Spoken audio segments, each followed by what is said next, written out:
မင်္ဂလာပါရှင်မင်းတို့ဒီတစ်ခါကျတော့ Eternal Warrior Showcase Season 1ရပေါ့နော်ရောင်းချပေးမယ်ပစ္စည်းဒီဇိုင်းလေးတွေကိုမင်းကဒီနေ့ပေါ့နော်လမ်းမတော်တန်စီမီ point ထိပ်မှာရှိတဲ့ပစ္စည်းဒီဇိုင်းလေးတွေကိုရောင်းချပေးတော့မှာဖြစ်ပါတယ်ရှင်အရင်ဦးဆုံးနေနဲ့မင်းတို့ဒါမိုးကုတ်တွင်ထွက် brand များနဲ့ပေါ့နော်ခက်လုပ်ပေးထားတဲ့ဘရဲ့အဆက်လလလေးကိုမိတ်ဆက်ပေးတော့မှာပဲဖြစ်ပါတယ်ရှင်သူကကြတော့မင်းတို့လုံးဝကိုမှ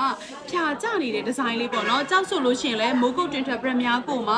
လုံးဝအရှိသွေးကောင်းတဲ့ကြောက်ကလေးတွေကိုတေချာရွေးချယ်ပြီးတော့ခက်လုပ်ပေးထားတာဖြစ်ပါတယ်ရှင်ကဲဒါလေးကိုလည်းမင်းကဈေးလေးပြောပေးပါမယ်နော်သူလေးကကြတော့3900ဝန်းကျင်နဲ့ရမယ့်ဒီဇိုင်းလေးဖြစ်ပါတယ်ရှင်ပရက်လေးကကြတော့လုံးဝဖြာပြီးတော့ဒီလိုဘေးဘက်လေးတွေကစပေါ့နော်သူကကြောက်တစ်လုံးလေးနဲ့တည်ပေးထားတာပါအရန်လာတော့ဒီဒီဇိုင်းလေးရမယ်နောက်ပြီးကြလို့ရှိရင်သူနဲ့ one set ပေါ့နော်မင်းတို့ brand များနဲ့စိန်ကိုမှာ hamchi ဒီဇိုင်းလေးလည်းရပါမယ်ရှင်တော့ကြတော့ဒီမှာဆိုလို့ရှိရင် brand များကိုစိန်နဲ့အပွေးပုံစံလေးလုပ်ပေးထားတယ် hamchi ပပက်လေးဆိုလို့ရှိရင်တော့မင်းတို့စိန်နဲ့ပေါ့နော် brand များတစ်လုံးစီနဲ့ခက်လုပ်ပေးထားတာဖြစ်ပါတယ်ရှင်ဒါလေးလည်းအရန်လာတော့လေးပါသူကတော့ one set စာလေးဒီ hamchi လေးကကြတော့မင်းတို့365သိန်းနဲ့ရမှာဖြစ်ပါတယ်ရှင်နောက်ထပ်လေးကသူနဲ့ one set နှဆွဲလေးလည်းထပ်ပြီးတော့ရပါမယ်ဒါလေးကလည်းအရန်ကိုမှလာတော့လေးအပေါ်မှာဆိုလို့ရှိရင်တော့မင်းတို့ခြေဒီဇိုင်းကိုမှဖြာနေရောပဲအောက်ထပ်လေးကကြတော့ဒီလိုဆွဲသီးပုံစံလေးပေါ့နော်ဆွဲသီးနဲ့လည်းခက်စစ်စစ်နှဆွဲလေးခက်လုပ်ပေးထားတာပါဒီမှာကြည့်ပါအောင်အရန်လာတော့ဒီနှဆွဲလေးကကြတော့မင်းတို့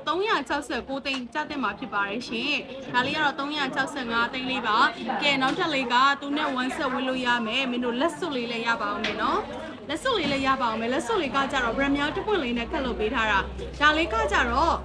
ဒီဒီဇိုင်းလေးဆိုလို့ရှိရင်တော့မင်းတို့ဒါ330ကျော်ဝန်းကျင်နဲ့ရမှာပဲဖြစ်ပါတယ်ရှင်။ကြည့်ဒီနေ့မြင်ပြပေးထားတဲ့ဒီဇိုင်းလေးတွေကိုကြိုက်နေတဲ့လို့အားပေးခြင်းနဲ့ဆိုလို့ရှိရင်လမ်းမတော်တန်စင်မီ point ထိပ်မှာရှိတဲ့ရှင်နန်းတော်ဆိုင်ခွဲလေးမှာလာရောက်ဝယ်ယူအားပေးဖို့ရှာဖိတ်ခေါ်လိုက်ပါတယ်။